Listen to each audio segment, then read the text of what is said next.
Bonjour chers amis et chers élèves et bienvenue dans cette chaîne de soutien du français avec votre professeur en ligne Zineb El Mehi. Si vous voulez maîtriser la grammaire française, vous êtes bien sur la bonne chaîne. Dans la vidéo pédagogique précédente, nous avons découvert ensemble les verbes d'action et les verbes d'état. Aujourd'hui, je vous propose une leçon sur les verbes transitifs et intransitifs.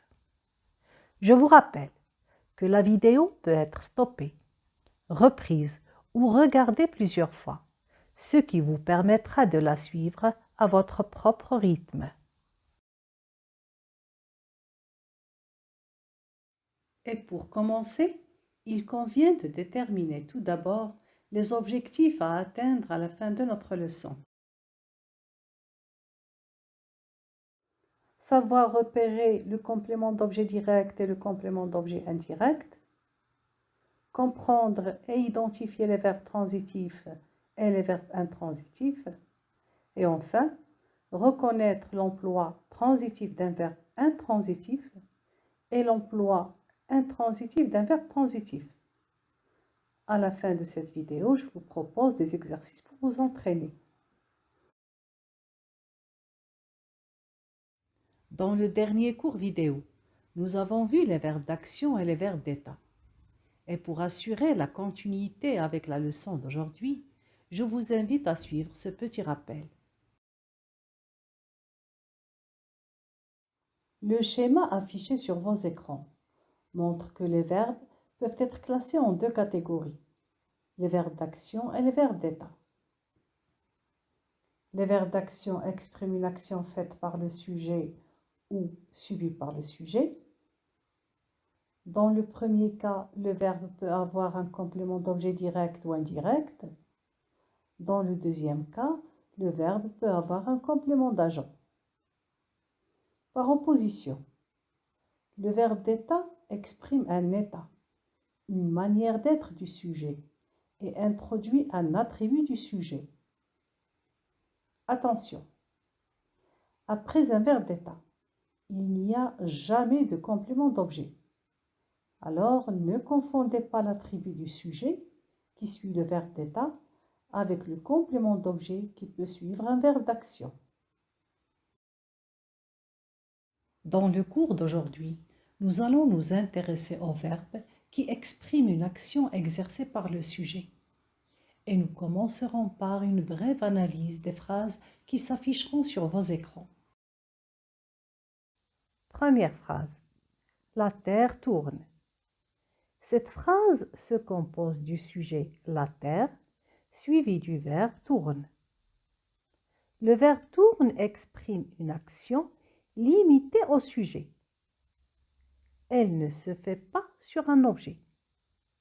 Cette catégorie de verbes s'utilise sans complément d'objet. Deuxième phrase, Nabil conduit un tracteur. On observe que cette phrase se compose du sujet Nabil, du verbe conduit, suivi du groupe nominal un tracteur. Un tracteur vient compléter le sens de la phrase. Le verbe conduit exprime une action qui passe du sujet Nabil à un objet qui est le tracteur. Le tracteur est donc un complément d'objet. Et puisqu'il est lié directement au verbe, on dit que c'est un complément d'objet direct. Troisième phrase. La petite fille joue de la guitare. La petite fille, c'est le sujet. Joue, c'est le verbe. Le groupe nominal de la guitare vient compléter le sens de la phrase. Le verbe joue exprime une action qui passe du sujet la petite fille à un objet qui est la guitare. De la guitare est donc un complément d'objet. Et puisqu'il y a la préposition de qui sépare la guitare du verbe joue, on dit que c'est un complément d'objet indirect. Récapitulons. Les verbes d'action sont classés selon leur construction en deux catégories. La première catégorie est celle des verbes qui s'emploient seuls. Dans ce cas, le verbe exprime seul l'action exercée par le sujet et n'a pas besoin d'être complétée par un complément d'objet. On parle alors de verbe intransitif. La deuxième catégorie est celle des verbes qui ne sont pas employés seuls. Dans ce cas, le verbe est suivi d'un complément qui précise l'objet sur lequel s'exerce l'action. Ce complément d'objet est soit direct s'il est directement lié au verbe, soit indirect s'il est introduit par une préposition. On parle dans ce cas de verbe transitif. Donc, parmi les verbes d'action, on distingue les verbes intransitifs et les verbes transitifs. Et pour bien faire la différence entre ces deux sortes de verbes, il est nécessaire de les étudier séparément. Et on commencera par les verbes intransitifs. Alors, je vous prie, restez attentifs jusqu'à la fin de ce cours. Qu'est-ce qu'un verbe intransitif? Première phrase. Il a neigé. Cette phrase se compose du pronom personnel sujet il et du verbe a neigé. A neiger n'est pas suivi d'un complément d'objet. L'action du verbe est limitée au sujet. Neiger est donc un verbe intransitif. On peut enrichir cette phrase minimale en ajoutant des informations et on obtiendra des phrases étendues. Si on pose la question « De quelle manière a-t-il neigé ?» La réponse sera par exemple « Il a neigé abondamment ». L'adverbe abondamment nous indique de quelle manière il a neigé. Abondamment est un complément circonstanciel de manière. On peut ajouter une autre information en se posant la question « Quand a-t-il neigé ?» On obtiendra par exemple la réponse suivante « Il a neigé hier ». L'adverbe hier précise quand a lieu l'action. Hier est un complément circonstanciel de temps qui situe l'action dans le temps. Dernière information à ajouter. On pose la question « Où a-t-il neigé ?» La réponse « Il a neigé à la montagne ». À la montagne permet de préciser le lieu de l'action. C'est un complément circonstanciel de lieu. Il situe l'action dans l'espace. Comme vous l'avez bien remarqué, les verbes intransitifs sont utilisés sans complément d'objet direct ni indirect. Ils peuvent néanmoins se construire avec un complément circonstanciel qui permet de préciser le lieu, le temps, le moyen ou la manière de l'action du verbe. Je vous rappelle que le complément circonstanciel est un élément facultatif d'une phrase. Il est possible de le déplacer en début de phrase ou de le supprimer. Sans ces compléments circonstanciels, la phrase perd en précision mais garde tout son sens. Contrairement aux verbes intransitifs, les verbes transitifs sont accompagnés d'un complément d'objet direct ou indirect et parfois de deux compléments d'objet. Avant de voir en détail ces verbes transitifs, j'aimerais insister sur le fait que vous ne devez pas confondre le complément circonstanciel et le complément d'objet direct ou indirect. Si vous avez des doutes, je vous invite à aller voir les cours proposés par ma chaîne de soutien. Vous trouverez les liens dans la description de cette vidéo. Analysons maintenant les phrases suivantes. Première phrase, la dame fait du sport. La dame, c'est le sujet. Fait, c'est le verbe. Le verbe fait n'est pas employé seul. Il est suivi par un groupe de mots qui le complètent. Du sport. Du sport précise l'objet sur lequel s'exerce l'action. C'est l'objet de l'action. Il répond à la question « La dame fait quoi ?» Du sport. C'est donc un complément d'objet. Et puisqu'il n'est pas introduit par une préposition, c'est un complément d'objet direct. Les questions que l'on peut se poser maintenant sont les suivantes. Peut-on déplacer ce complément d'objet direct et dire « du sport, la dame fait ». Eh bien non, la phrase n'a plus de sens, elle est incorrecte. Peut-on le supprimer et dire « la dame fait ». Eh bien non, la phrase devient incomplète et incompréhensible. Donc, le complément d'objet direct fait partie du groupe verbal. Il ne peut être ni déplacé ni supprimé. Le verbe faire est accompagné d'un complément d'objet direct. On l'appellera donc un verbe transitif direct. On passe à la deuxième phrase. Je doutais de ses capacités. Je, c'est le sujet. Douter, c'est le verbe. Le verbe douter est suivi par un groupe de mots qui le complètent. De ses capacités. Ce complément précise l'objet sur lequel s'exerce l'action. De ses capacités est donc l'objet du doute. Il répond à la question « Je doutais de quoi ?» La réponse « de ses capacités ». C'est donc un complément d'objet. Et puisqu'il est introduit par la préposition « de », c'est un complément d'objet indirect. Ce complément d'objet indirect fait partie du groupe verbal. Il ne peut être ni déplacé ni supprimé. On ne peut pas dire « de ses capacités, je doutais » ni « je doutais tout court ». La phrase devient incomplète et incompréhensible. Le verbe douter est accompagné d'un complément d'objet indirect.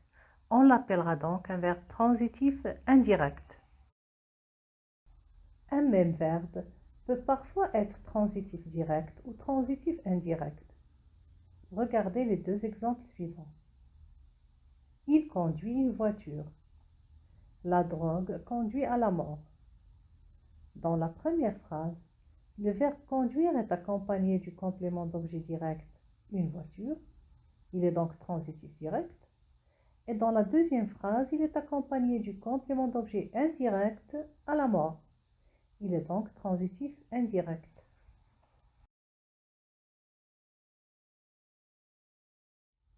Autre exemple, la fillette tient une poupée, c'est-à-dire elle la serre avec sa main. Et la fillette tient à sa poupée. Elle est attachée à sa poupée. Dans la première phrase, le verbe tenir est accompagné du complément d'objet direct une poupée. Il est donc transitif direct. Et dans la deuxième phrase, il est accompagné du complément d'objet indirect à sa poupée. Il est donc transitif indirect. Donc, comme vous l'avez constaté, certains verbes peuvent être, selon leur utilisation, soit transitif direct, soit transitif indirect. Toujours dans la catégorie des verbes transitifs, certains verbes sont dits doublement transitifs parce qu'ils peuvent être construits avec deux compléments d'objet. Regardez les exemples suivants. Première phrase, je prêterai mon vélo à Jamel. Prêter est un verbe transitif. Dans cette phrase, il est construit avec le complément d'objet direct mon vélo. Lui aussi associé à un complément d'objet indirect à Jamel, qui est le complément d'objet second. On l'appelle tout simplement second parce qu'il y a déjà un complément d'objet direct dans la phrase et qui est en première position. Deuxième phrase, Agnès offre un bouquet de fleurs à sa maman.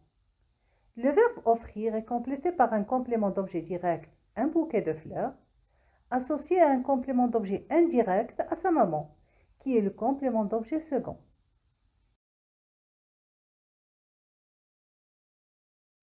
Troisième phrase. Elle parle de ses projets à son père. Le verbe parler est suivi d'un complément d'objet indirect de ses projets, lui-même associé à un deuxième complément d'objet indirect à son père, qui est le complément d'objet second. Dernière phrase. Le professeur demande aux élèves de se taire. Le verbe demander est suivi d'un complément d'objet indirect aux élèves, lui-même associé à un deuxième complément d'objet indirect de se taire, et qui est le complément d'objet second. Les formes transitives et intransitive. Maintenant que nous savons faire la différence entre un verbe transitif et un verbe intransitif, nous allons découvrir que certains verbes intransitifs peuvent aussi avoir une forme transitive et inversement, certains verbes transitifs peuvent avoir une forme intransitive. On parlera alors d'emploi intransitif d'un verbe transitif et d'emploi transitif d'un verbe intransitif. Ne paniquez pas mes chers élèves, nous étudierons cela en détail. Premier exemple. Mouna lit un roman policier. Le verbe lire est un verbe transitif direct car il admet un complément d'objet direct, un roman policier. Mais parfois on peut l'utiliser sans son complément d'objet. Exemple, Mouna lit. Dans cette phrase, le verbe transitif lire a un emploi intransitif et ceci ne fait en aucun cas du verbe lire un verbe intransitif. Faites donc très attention, il ne faut pas confondre emploi intransitif et verbe intransitif. De même, certains verbes habituellement intransitifs peuvent avoir un emploi transitif. Regardez l'exemple suivant. Il nage bien. Le verbe nager est suivi de l'adverbe bien qui nous indique comment il nage. Donc, bien est un complément circonstanciel de manière. Et le verbe nager est intransitif puisqu'il n'admet pas de complément d'objet. Le verbe nager peut avoir un emploi transitif. Exemple, il nage le 100 mètres. Le 100 mètres est un complément d'objet direct. Donc, le verbe nager, habituellement intransitif, peut avoir un emploi transitif. Il nous reste le cas de certains verbes qui peuvent être à la fois transitifs et intransitifs selon le sens et le contexte. On les appelle verbes labiles. Exemple. L'eau bouillante a brûlé ma main. La maison brûle. Dans la première phrase, le verbe brûler admet un complément d'objet, ma main. Dans la deuxième phrase, le verbe brûler n'a pas de complément d'objet. Donc, le verbe brûler est transitif dans le premier exemple et intransitif dans le second. On continue toujours avec les verbes labiles. Le soleil a fondu la neige. La neige fond. Dans la première phrase, le verbe fondre est suivi d'un complément d'objet direct, la neige. Dans la deuxième phrase, le verbe fondre n'a pas de complément d'objet. Donc, le verbe fondre est transitif dans le premier exemple et intransitif dans le second. Mes chers élèves, avant de passer aux exercices d'application, je vais vous faire un bref récapitulatif sous forme de graphique et qui résumera bien ce qu'il faudra retenir de cette leçon. Ce graphique montre que les verbes peuvent être classés en deux catégories, les verbes transitifs et les verbes intransitifs. Le verbe transitif exprime une action qui s'effectue sur une personne ou une chose. Il se construit avec un complément d'objet. Il est transitif direct s'il a un complément d'objet direct et transitif indirect s'il a un complément d'objet indirect. Contrairement au verbe transitif, l'action du verbe intransitif est limitée au sujet. Le verbe intransitif se construit sans complément d'objet, mais il est souvent suivi d'un complément circonstanciel qui est un élément facultatif qu'on peut déplacer ou supprimer. Maintenant que nous avons vu comment distinguer les verbes transitifs des verbes intransitifs et les verbes transitifs directs des verbes transitifs indirects, il est temps de passer aux exercices pratiques qui vous permettront de voir si vous savez les utiliser et les différencier. Dans ce premier exercice, je vous invite à souligner le verbe et à indiquer s'il s'agit d'un verbe transitif ou d'un verbe intransitif. Je vous rappelle que vous pouvez mettre en pause la vidéo pour prendre le temps de répondre. Je reviens dans un petit moment pour corriger. Bon courage!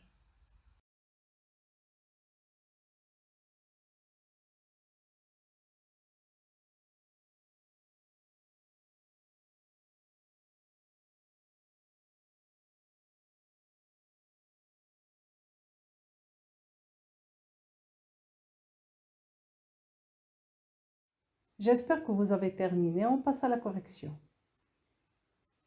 Première phrase. Cet élève travaille intelligemment.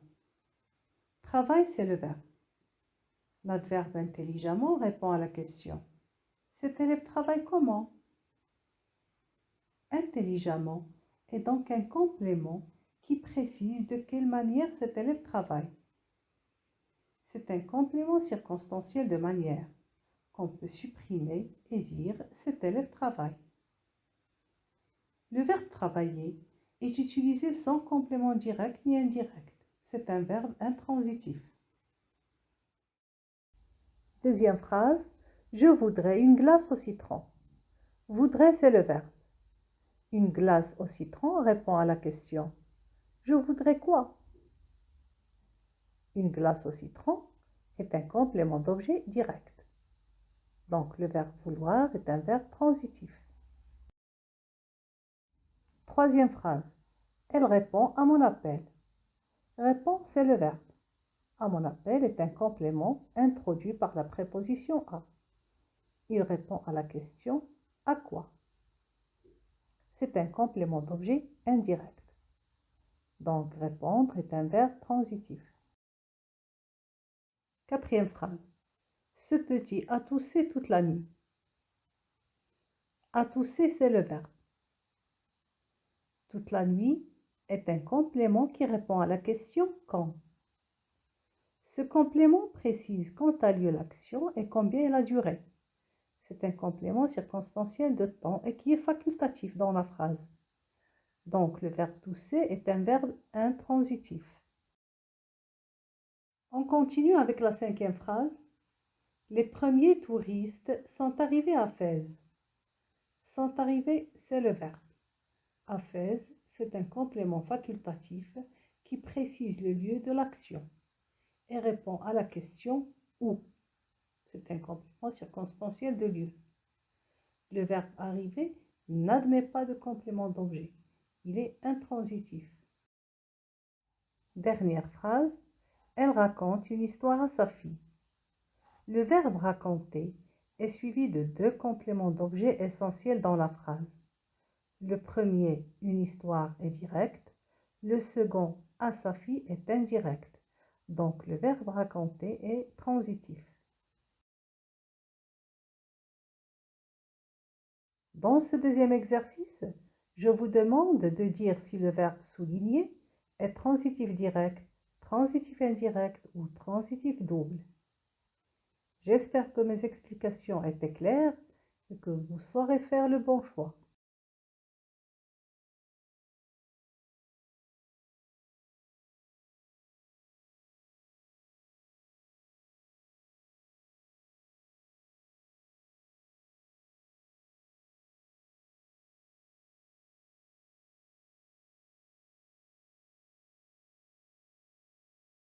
Mes chers élèves, si vous avez trouvé des difficultés pour répondre, je vous conseille de suivre attentivement la correction.